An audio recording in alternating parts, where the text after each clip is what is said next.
know how to set text content if it's the content of another element, right?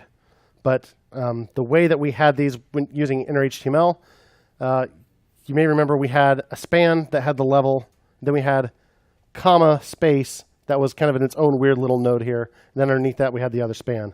So if you want text kind of in between elements that isn't the entire text content of something else, then you have to have what's called a text node. And yeah, they're not just strings; they're actual things. And append child needs either an element or a text node. It can't just take a string and turn it into a text node automatically. It'd be nice if it could, because it's kind of silly. But yeah, you actually have to create those two. So if we have, say, let's just try to do something kind of like this. Let's create an li.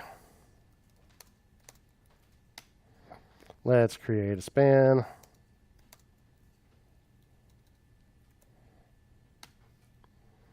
Let's create another span.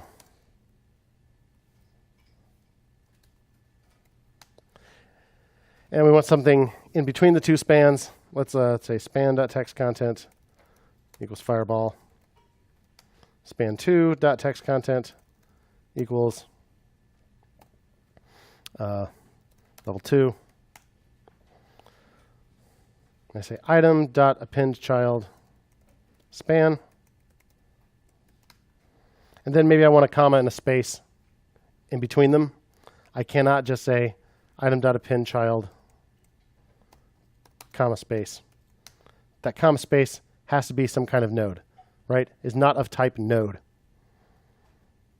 So I could say text equals document.create text node,